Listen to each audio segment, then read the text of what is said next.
Okay, so we are destroying everything because we will talk about how the media is helping and sometimes not helping that much the sustainable agenda. So Joana Garoupa Tadeu, she presented the climate justice TV show Verdes Anos and the environmental radio show Ambientalista Imperfeita na RTP, and she has been dedicated to ecofeminist environmentalism since 2015, co-founded Todas Merecemos, a social impact project that fights menstrual poverty in Portugal, and has been an ambassador for the World Wildlife Fund Portugal since 2022. Climate justice activist dedicating to producing content from different media and facilitating awareness and education actions about human rights and ecology for schools, nonprofits, companies, and events. And I have Joana Garoupa on my side. Joana is associate with proven instincts in corporate restructuring and brand positioning, developing and leading global teams. She's also the marketing advisor here at Planetiers. So if you like the marketing, blame her. She's an active voice for diversity and gender parity, and she was elected Marketeer of the Year by Multipublicações in 2020, and is in the top 5 ranking of the best Portuguese marketeers. She's the author of Survival Manual for the Corporate World, published in Portugal and Brazil, and she has a strong path in energy, services and technology sectors, several multinational and national first-line companies, as an executive director and marketing and communications director, having worked in Sonai, Siemens, Galp, Omnicom Media Group, and she's also a professor, a teacher, I just learned, of sustainability marketing, right? Yes, that's true. So now that we know who we are, and you also, so I will start with you, Joana. So this topic is obviously very very sensitive for you, since you are working with content for sustainability for so long in the media and also for companies and all. So tell me, do you think that, how do you see actually, and I'm going to be the more blur, so how do you see the responsibility of media in this topic and how to put sustainability in the agenda?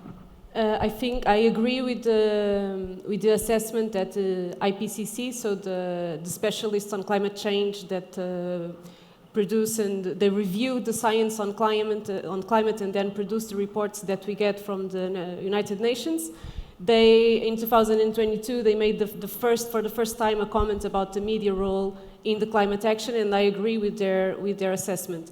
The assessment was that media have an undeniable power to be shapers of what's happening.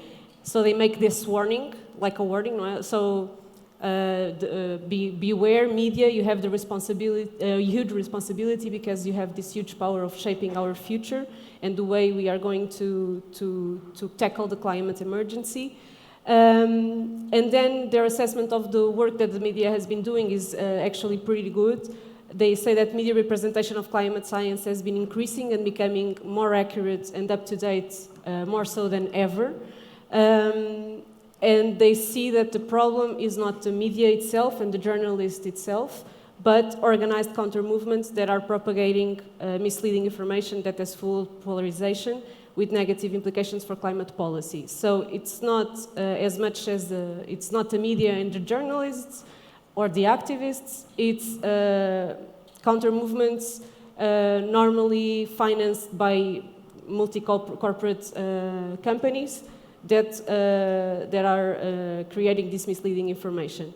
And the other thing that IPCC warns about for journalists specifically is do not drown on the norm of representing both sides of a controversy, because it bears the risk of a disproportionate representation of skepticism or even negationism, I think, yeah.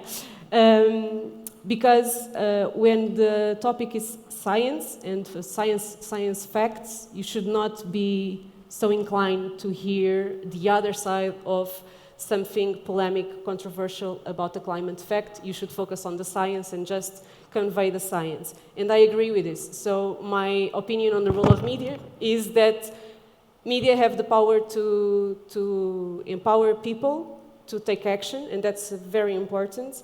And they have the power to help change policy, and that's the most urgent thing we need in the climate action front.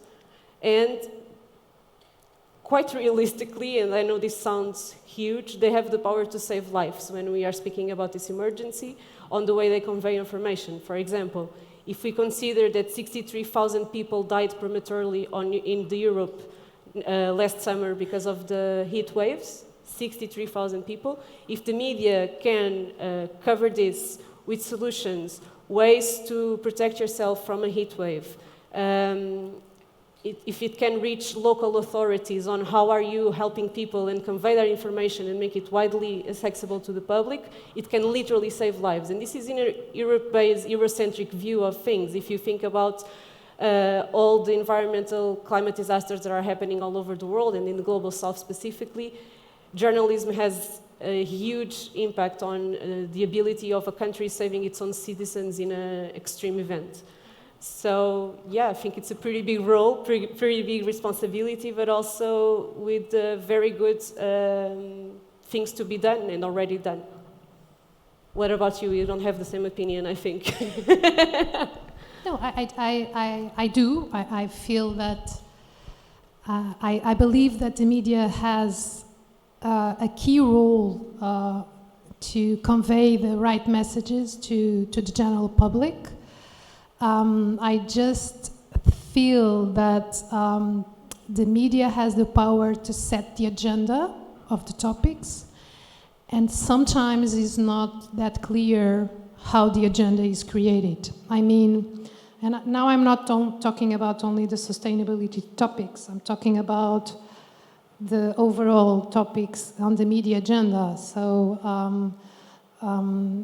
as you were saying, and I recall that during COVID, there was this new word coming out, which is infodemic, which basically is it's a movement where that at that time, because of COVID, there was an excess of information and there was an excess of misinformation, and so people were getting information all over the places, right? On social media, on the TV, on the press, on the radio, and this can have a really tough impact on people, right? So people just get worried and more worried and more worried, and this is called infodemic.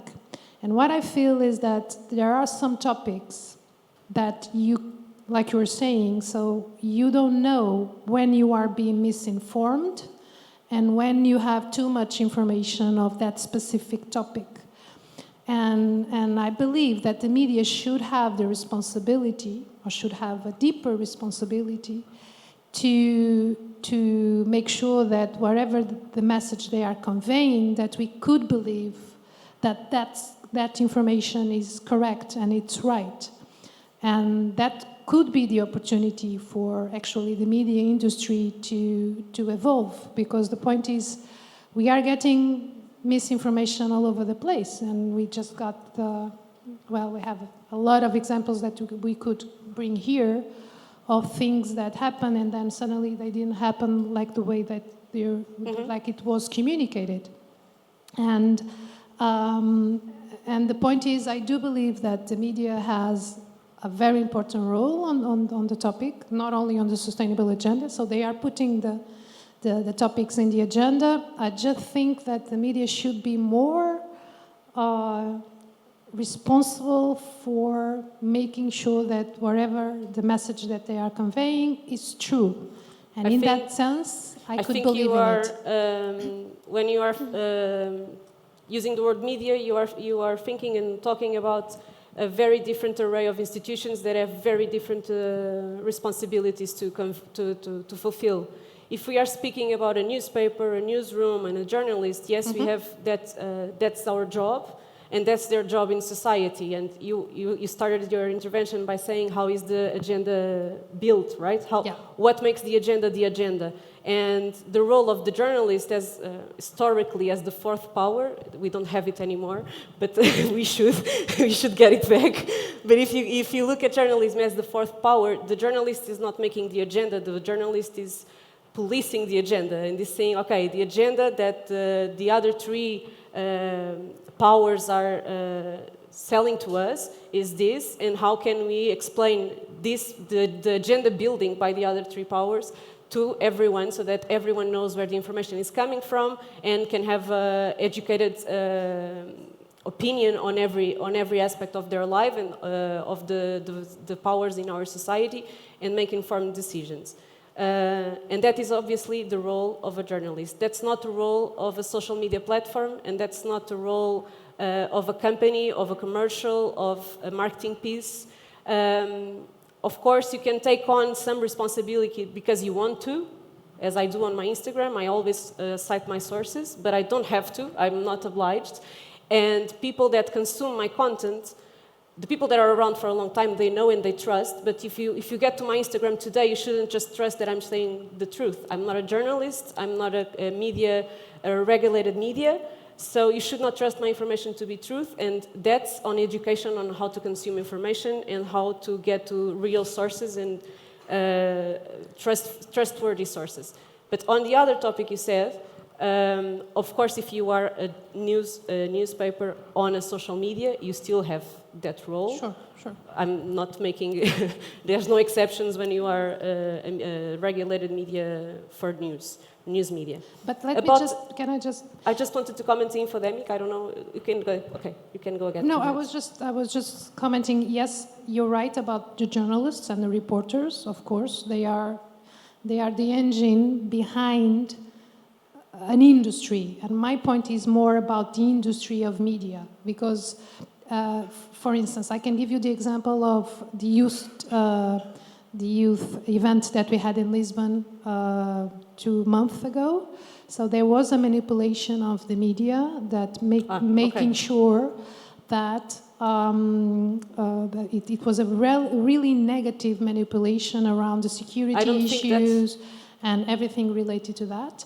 And the point is, it's not the reporter, obviously. It's not the responsibility of the reporter because they are just putting out there the news and maybe they are doing it in the right way. The point is, somewhere, somehow, someone decided that that point was to be the most I think that's pretty simple. You just have to follow the money. Who's paying for the content? And even here in Portugal, we have an amazing environmental journalism project called Azul, and they have private investors, and it's public, and they are dependent on their advertisers, and that's an industry-wide problem, and it's a business model problem. It's not the responsibility of a reporter or a journalist. And the other problem is, and I know you want to talk about the activists, and this goes into that, about recent activism in Portugal, which is we have 24-hour, in Portugal, we have 5 channels giving 24-hour information. It's impossible, it has no quality, and it's completely dependent on opinion. If it's completely dependent on opinion, and the people paid to give their opinions are chosen by ratings and the owners of the company, and not the journalist and not the editor, which is what's happening, the opinion is going to shape the agenda, because the most of the time you are watching a news channel, you are watching opinion, you are not watching news. So I think that's a problem of the industry and not the quality of work of the newsrooms. About the infodemic idea, I don't believe in it. I don't think there was an infodemic, and I don't think there is an infodemic. I don't think there's such thing as too much information. I think infodemic is actually a catchword to have a reason to limit information and to put muzzles on truth tellers and journalists and to make their work harder and seemingly less important. Because I believe that information empowers and creates public awareness. And that builds a will for change, and that builds a will for political participation. And these are all things that institutions and individuals that benefit for the most of the status quo don't want to see happening and want to avoid. So I think that saying that there's too much information is dangerous for our democracy and for our political participation.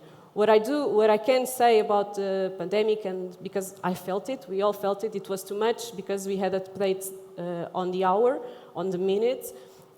We got desensitized. We stopped watching, right? That's how we go as humans. We adapt. We start watching. We start rationalizing. 100 people is not so much. The same thing happens with climate news. You start desensitizing. So you have to have more in-depth works about people and less short works about numbers. That's capital in the pandemic, and it's capital in this topic of climate and sustainability. But I don't think there is such thing as too much information, because our responsibility as content producers and journalists is not to have you watching us 24 hours. That's the business model idea. My role is to give you accessible, true information that you can access when you want to. You don't need to be watching my Instagram 24 hours. You shouldn't. That's not healthy. So you shouldn't do the same thing with any TV channel or any newspaper. You should consume it when you want to consume it, and the information that's there should be accurate and available and easy to understand, which is a completely different way of looking at it. That's the way an editor looks at it. That's not the way the company owner looks at it. The company owner wants you online 24/7, right? Yeah. And that's the problem, not the amount of information, I think. But how can, just for the record, the infodemic, it's not my creation. It was a word, yes, it was World a concept Health Organization that yes. include that in the dictionary. But that comes to another question, which is independent on what's the role of the industry and what's the role of the reporter, that I think we set the base that they're different roles and different aspirations and different expectations. But I would say that as a general public, how can the reporter actually help people like me to understand, or at least to know how to differentiate what is misinformation from what is real information? Is there something that you, as a reporter, as someone that is conveying stories, in this case about the sustainability agenda, is there some codes that you are using that we, as general public, could identify as, okay, if these codes are followed, then she's telling the truth? Or that's the job of a journalist. Okay. If you are a journalist, you have a contact that you have to answer for. If you have the document that says you are a journalist, you are legally obliged to follow some rules. Those rules make it supposedly impossible for you to not try and give the best information you can get from every angle, and with sources that you can cite for everything that you are citing. What I would say to a reader is, first of all, we should have education on how to consume information, because if it comes from something that we should consider a reliable source, which is a journalist citing their quotes on a regulated media, this is what I consider to be a reliable source. Of course, there are exceptions. I think I'm a reliable source and I'm not a regulated media, but that's not the point. That's where you can find information, and everyone should know this. And I know that not everyone knows this, and that some people think that if it's on Facebook, it's true, right? So that gap of education, that needs to happen, and it needs to happen to every age, and not just in schools, and that's a cultural problem, and we have to work it through. And of course, media can have that education role if they want, and they can have sensibilization actions in schools and companies and everything if they want to take on that responsibility, but that responsibility is not theirs. It's from schools, it's our government. We should be educated to know how to recognize a good source of information and to read it. So I don't believe that these kind of people, a journalist inside the newsroom that is regulated, I don't think they are at all spreading misinformation or fake news. Fake news comes from other sources. So it's the matter here is only who are my sources, and you go to those sources because those are the ones that you can trust. It's not about how I write a certain article or if I follow certain. Those rules, you learn them when you get to a newsroom, when you go to a school of journalism, and you have to follow them, and they are written on our law. So you just have to follow them, and you have a code of conduct. And the only thing I'd say is if there's a journalist that's always saying, instead of citing their sources, they say things like, we know, we have access to information, and then there's no quotation of a source, that is a red flag to me. That's a bad professional, and mostly that happens on TV because they are trying to be so fast on being the first that they say some stuff like, "Sick knows," which is like, that's not a source. Sure. Tell me who told you, right? And that's illegal actually. And that's sanctionable, and you can go to our regulation institution and make a complaint, and they will have to pay fines, and they are pretty high. The journalist has to pay them, and the newspaper has to pay a much bigger one. And we should all do that as active citizens and as political participations of our democracy. But we don't, but we should. So I think that's the source. If you ask me, okay, so that's on being truthful and reliable. If you ask me, how do you tell your stories to make them more compelling, to make them call to action so that people do change things or participate in something, that's a completely different question. I was still touching base with a truthful thing, because I had an experience. So I was communication responsible for Galp, and someone is making. We need to close the discussion. Is that it, or? This really? Was so fast. Oh my We God. didn't speak about anything we had planned. Yeah. Go ahead, talk about Galp. Let's do it. No. Okay. So I had this situation. Yes, Galp. Where so I was the communication responsible for an oil and gas company, which is very known here in Iberia, Galp, and Climaxim, the guys that are on the news now because of this activism stunts. So they sent a fake press release to some of the newsroom. They sent it directly to Lusa. They were very smart. They sent it to everyone, to Echo, to a lot of... No, they sent it to Lusa, and Lusa sent it to everyone. That's even better. No. They sent it to the different reporters, and the point is that they did this fake press release. It was with the logo of the company. The name of the press officer was on the press release, and they sent it by an email box, which is the name of the press officer. So it was really, really a hacking system, amazing. And there was only one media that actually printed. Put the story out there. Everyone else, maybe they were asleep, I don't know. The point is they didn't print it. There was only one online media that put the story out there. It was a fake story about how Galp was helping the guerrilla on Mozambique, so it's a very different story. But this was just to make the point that sometimes even the news, even the publishers, maybe sometimes they get the story wrong. And they will be. They are open to being manipulated as any human being. But about the Galp case of the fake news, my question is how much of it was fake news? And all of it. It was all fake news. No, it wasn't, because of course the press release was fake, the logo was fake, and it didn't come from Galp. But the information inside, besides it announced that Galp would withdraw from Mozambique, which it wasn't, and it didn't. But then it said it was too high of a risk due to the terrorist conflict and corruption of the government. It's true, there's a terrorist conflict and there's corruption on the government. It said that 2 million euros were given to the Mozambique government to buy weapons by Credit Suisse and VTB Bank. It's true, it's already being actioned in both countries. It said that the number of people displaced... No, it does. The number of people displaced by the conflict in Cabo Delgado is 550 families and not 3 families as the government had previously stated. That's also true, and several NGOs, global NGOs, confirmed that number. And then what happened, you said that only one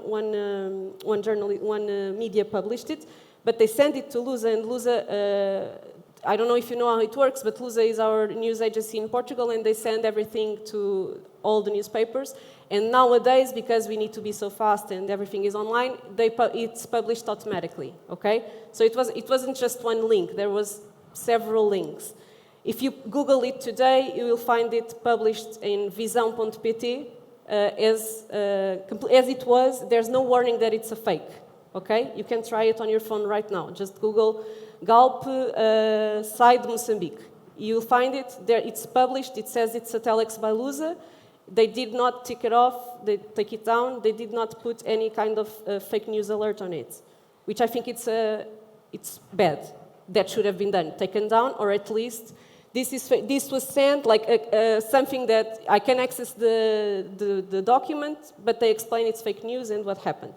The thing is, all that content on that press release, it's true. These statistics and these numbers that I was telling you, the only part which is fake is it didn't come from Galp, and Galp is not leaving Mozambique. So it was nothing about Galp was truth, just everything else. And there was no journalist that picked up on this press release and investigated these numbers and published about these numbers and confronted Galp about this. Because those, so I'm sorry, I didn't want to bring the topic since I'm not working at Galp anymore. But the point is, those topics that you say they're truth, it's an angle, and that's one of the topics that we should be discussing here. Angle, and maybe we could see a video. Can I just? I was listening to you until. Sorry, go ahead. Okay. But one of the topics that I think it's really difficult for companies, and the media has a role in it, is how to tell the stories of the companies. Because there's this thing about when it's a company telling their story, that it's a kind of greenwashing or it's advertising. But the point is there are a few companies, there are a lot of companies that are doing transformation processes that are amazing, but it's difficult for them to convey their messages. On the other hand, there's a lot of this Climaximo agenda and all of these groups that are actually passing their messages in the wrong way and giving their perspective. And the wrong way is your opinion, it's not a fact. Yes, of course, and what I'm saying is they're giving their perspective, but there's always, for a story, there's always two angles at least, Okay, and right? I think that the problem with this case was not the press in that release. Case anymore. No, it's not the press release. It's that the journalists didn't speak to Galp about it. That was what they did to But they do. did. They didn't. No, they didn't. They just published. If you Google Galp denies the Mozambique exit, you'll see that everyone published the same statement. That was, I don't know if it was written by you. You were there at the time. So it's the same statement about they are staying and they are staying in the project, and a very detailed description of what Galp role is in We're Mozambique. just fighting here, I'm sorry. No, we're not fighting. I think this is important. I think we have to close, Joana. Thank you. It was an honor. Let me just say one thing to answer what you said about companies and conveying their messages. I know, but just... Please do, convey them, do your best. Don't lie. Don't hide. Not a company anymore. No. I'm agreeing with you. I think I work with companies. I think you said in the beginning. I work with companies and with sustainability marketing, or like you, or communication. But my thing is, if it's a commercial, do your best. It's a commercial, and as a consumer, I should know it's a commercial. So obviously, it's not a piece in a newspaper. So it doesn't need to comply with the idea of what a piece in a newspaper is, and that's fine. But if you are a journalist and you get a press release from any company claiming anything green, don't be seduced by it. Make it justice. That's my statement here. Don't be seduced by a press release. Make it justice. Know more, search more. If everything that it's good and relevant, publish it out there. Everything you are not sure about, that you can't backtrack with numbers, do not publish. Just make it justice. That's your role as a journalist when a brand speaks to you. But please do speak with us. Because yes, some of them are doing amazing efforts and they should be celebrated by that. So thank you, everyone. Thank you so much. We agree to disagree, and that was the point. I hope you enjoyed it. And if you have any questions, we can just stay around a little bit. Exactly. Just come and Over speak there. with us.